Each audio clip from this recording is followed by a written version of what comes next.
Sometimes when creating or editing a design, you'll find that you want to use not the whole element, but just a piece of that element. There's a tool in different levels of DesignShop that allows you to split an element into multiple pieces. Let's take a look at how to use that tool.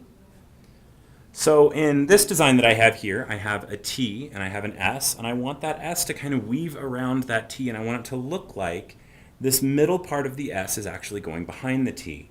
This S is all one piece. Well, I don't want this little middle section here, so I'm going to need to split it apart. And the tool that I'm going to use to do that is called Split Element. And again, this is a level-dependent feature. Let me zoom in so it's a little bit easier to see. As I hover over this line, I get a line beside my cursor. And what that means is I can add an input point to this line by left or right clicking.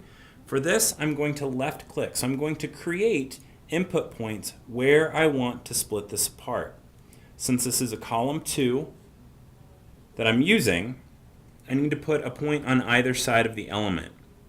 So I have one point selected.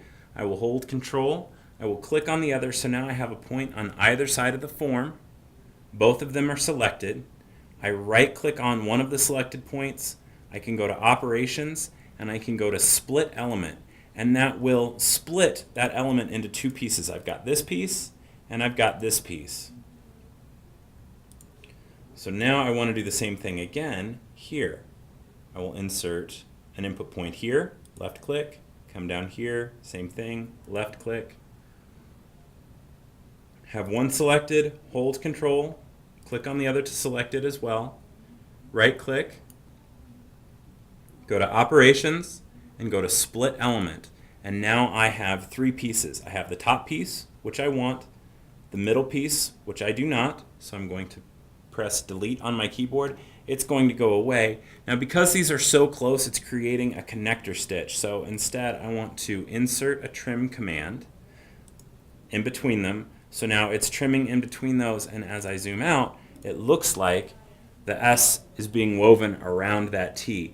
Now when I split this element, the stitch directions were reset and actually kind of went away, so I want to go back in, grab that element, click on Insert Stitch Direction, and let me just give a couple of stitch directions here to help navigate through that form. I'm going to do the same thing with the bottom piece, grab the element, grab the stitch direction tool, and drag across the form to edit in some stitch directions. There we go. Now I have an S weaving around that T, and all I had to do was split that element apart into those pieces and delete the part that I don't want. You can use this some other times when you are trying to edit in something rather than just take away. If I look at this piece, I have a leaf on screen, and I have a vein going through that leaf, or the stem, and I want to split off and have a few veins coming off of this stem. Since this stem is a walk input method and there aren't any sides to it, I just have to input one point where I want to split it apart. So I would left click where I want that point to be.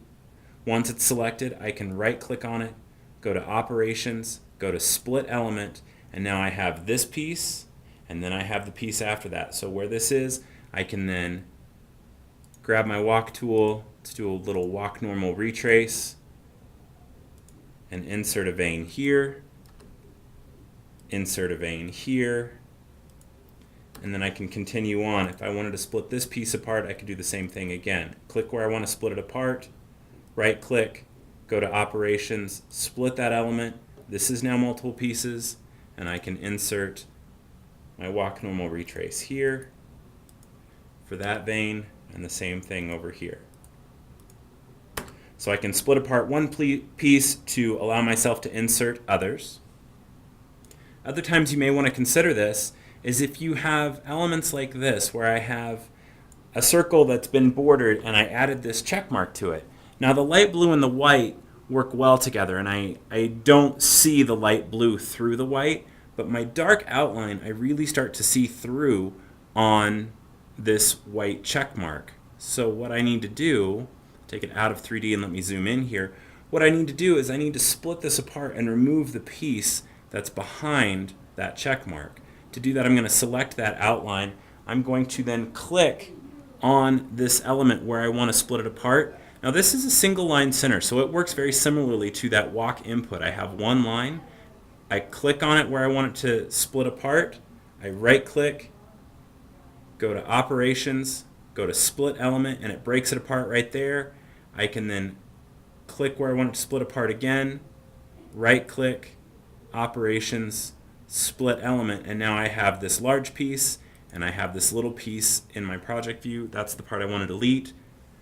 I select it, I hit delete on my keyboard, and let's zoom out and take a look at this. It's looking fine now, and when I sew out, I don't have that dark thread underneath the white thread, so it's not going to show, and this should look fairly nice. So you've got split element as a tool to break apart pieces and utilize just those sub pieces that you want and get rid of pieces that you do not.